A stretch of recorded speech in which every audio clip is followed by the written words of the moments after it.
Washington Journal continues. Our next guest here is Deepak Bhargava. He is the Executive Director for the Center for Community Change. Our discussion this morning is President Obama and the Democratic base. The President last week to Democratic supporters in Chicago talked a little bit about frustration with the base. Here's what he had to say.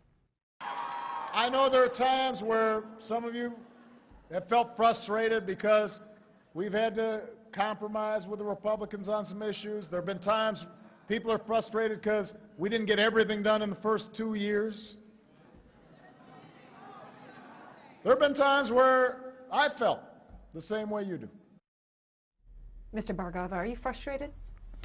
On some issues I am. I think there is a disconnect between Washington and the country on the profound economic crisis we face. So everywhere around the country that I travel, I see the effects of massive unemployment, of foreclosures, of real pain. And the proposals being debated in Washington would do very little to address that. I think that's the underlying problem that the President and the Congress face. So what is he talking about that you don't like? What is he talking about that you like? Yeah.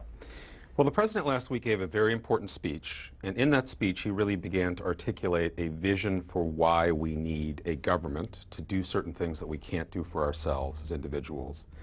And he talked about how we are not just rugged individualists, that we rely on each other to do certain things that we can't do alone. That was very positive. What I'm troubled by is that we seem to be talking only about deficits at a time when there is another crisis of equal, if not greater importance in the country, which is the unemployment crisis. This is the headline from the Washington Post last week. Obama risks losing liberals with talk of cutting budget. Why? I think it's because we have unemployment rates in some cities in the country of 15, 20, 25. In certain neighborhoods, half of the people in a neighborhood are unemployed. This is an unfolding social catastrophe, and we are seeing no bold proposals from anybody to do anything about that crisis. That's coupled with a foreclosure crisis that continues unabated, with thousands and thousands of people continuing to lose their homes. So I think the frustration that I feel is the same frustration that millions of Americans feel, that our government is not responding to that intense pain, to that intense suffering. Two headlines for you. Washington Post, front page, S&P lowers its U.S. debt outlook. Top credit rating could be lost. Below that is the latest poll on President Obama's job approval rating. Economy is battering Obama in the polls. 44% of Americans see the economy as getting worse, the highest percentage to say so in more than 2 years. Why shouldn't President Obama be dealing with and talking about the debt and deficit when you look at those two headlines this morning? Well, I think the important thing to understand is, how did we get into this deficit problem? There really were three causes. We had the Bush tax cuts for the very wealthiest people in our country and a massive redistribution of wealth in that direction. Secondly, we had wars we couldn't afford and can't pay for that are still going on. And third, we had a huge economic calamity brought about, a recession brought about by deregulation of the corporate sector and the financial sector. The solution to the deficit problem is to get the economy moving again and to invest in jobs right here in America through infrastructure, through aid to state and local governments to stop the hemorrhaging. The solution to the deficits problem is taking the jobs problem seriously. That's the fundamental issue. Well, here is Gerald Seib's piece this morning in the Wall Street Journal, and he says this. He says, by the same token, Republicans are certainly right that eliminating the Bush tax cuts for upper-income Americans would hardly solve the deficit problem. In the face of cumulative deficits of $7 trillion over the next decade, eliminating the top-tier tax cuts would bring in just $700 billion. They also point to those who observe what the S&P had to say yesterday, warning the U.S. on its debt, that it also had to do with the amount of stimulus and beneficiary spending that has been done under this president in the last year and a half. Well, I think the important thing to understand is that in the last 20 years, 80% of the gains in our economy have gone to the top 1% of households. And tax rates for the top 400 households in the country have been reduced by a third. That's a dramatic reduction. So $700 billion is real money, and it would make a real difference in bringing our deficit down. It isn't the only thing we need to do. We need to cut defense, and we need to get out of foreign entanglements that are reducing our ability to invest here at home.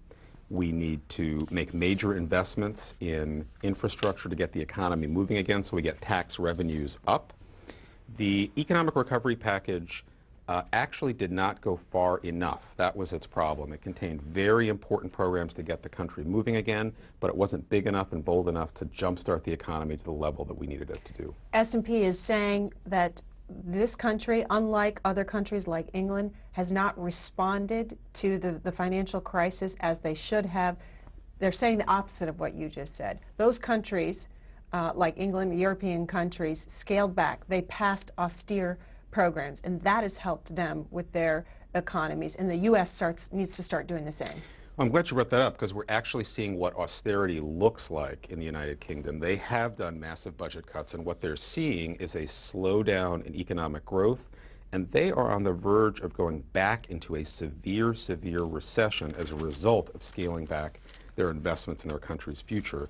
The real issue with the S&P report, in my opinion, is that the Republicans are threatening to essentially hold our country's creditworthiness hostage to some of the most extreme proposals to destroy Medicare, Medicaid, and Social Security, the foundation for the social contract in America. That is a very dangerous game of chicken to be playing with the future of the country. So in your opinion, President Obama, Republicans, Democrats, they should not agree to touch Medicare and Medicaid at all. It should be left alone. No cuts. There are reforms that need to be made to slow the growth of Medicare in particular. Some of those measures were included in the health reform law, and I would note that Congressman Ryan included some of those reforms in the proposal that he released. However, block granting Medicaid or voucherizing Medicare are essentially transferring thousands and thousands and thousands of dollars of cost to the most vulnerable people, older Americans in our country. That is not who we are as a country. We have enough.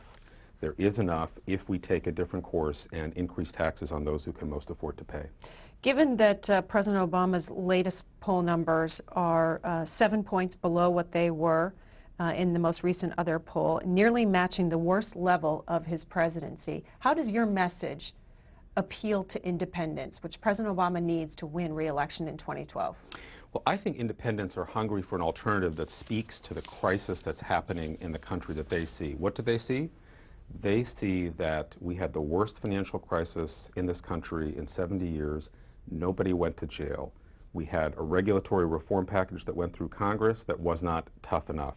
They see foreclosures continuing to mount, unemployment continuing to grow, and they're asking, what is the other path? I think a robust alternative that talks about investing in jobs in this country, putting this country first, would be the winning recipe for independents as well as base voters. Let's go to call.